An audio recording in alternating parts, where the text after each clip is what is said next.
Are you doing Gen AI right? And do you have the tools to future-proof your Gen AI strategy? This coming week at the Venture Be Transformed conference, you'll hear a lot about that from data leaders at Hyatt, Walmart, Wells Fargo, Wayfair, Baptist Health, McDonald's, and also Joanne Stonier, who is MasterCard CDO of 15 years. So you're bound to hear some true and tested best practices. The event is at the San Francisco Marriott Marquis on Tuesday 11th and Wednesday the 12th. You can attend it in person, of course, if you want to meet me, but if you can't make it, I'm going to put the link down here to the live stream so you can sign up for that as well. I'm going to be on stage on Tuesday and Wednesday, and I guarantee you some of the topics you've enjoyed the most this year will come up. There's going to be some related videos for you to check out before you come to the conference.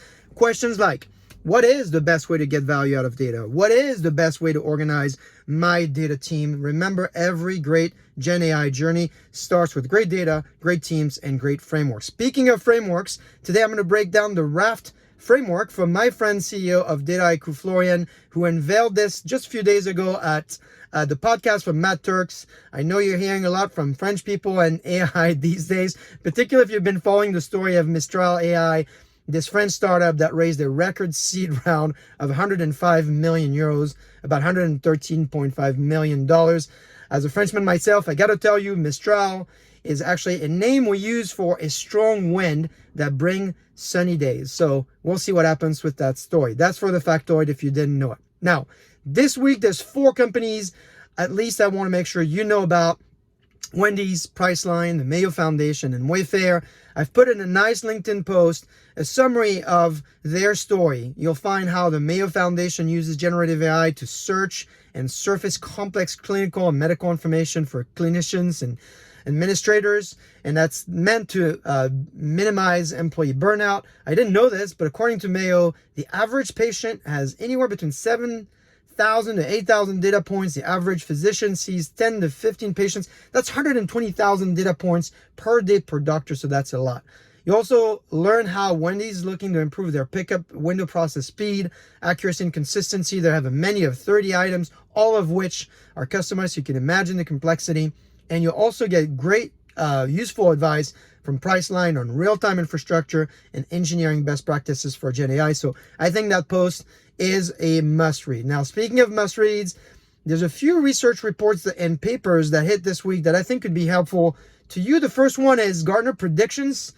They're saying that within 10 years, even though AI investments are going to decline by 10%, AI will result in over 500 million new human jobs. McKinsey forecasts that generative AI could add up to $4.4 trillion in value per year. Just for comparison, the UK's entire GDP in 2021 was 3.1 trillion, so that gives you a sense. McKinsey also found, by the way, that 75% of that value is coming in 4 areas: customer operations, marketing and sales, software engineering, and R&D. You should check out the report. I've got it downloaded here. They've got some really great visuals like this infographic here on how customer operations can be transformed, how marketing can be transformed. It's really nice work by McKinsey. And then finally, the BCG, the Boston Consulting Group, published a great piece in Fortune on how to future-proof your Gen AI strategy. So a lot going on this week, and I promise there's even more next week, so you want to make sure you follow me. But before I leave, and as promised, I want to touch on 2 frameworks to get your hands, your minds, and your teams around AI this week. The first one is the one I was referring to earlier, Dataiku's R.A.F, R-A-F-T. What does that stand for? Reliability, accountability, fairness, and transparency. You're going to have to want to take a look at the podcast because there's, in addition to the great conversation between Matt and Florian, there's also a great article that comes with it, so you'll want to read that.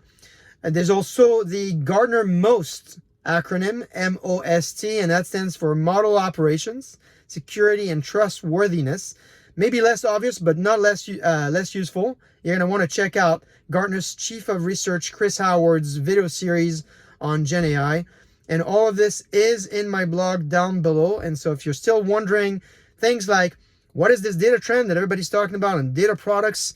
Are data product managers unicorns? Well, I just got the video just right for you. So you're going to want to check it out as well. I think it's going to show up down here. Have a great week. I will see you next week.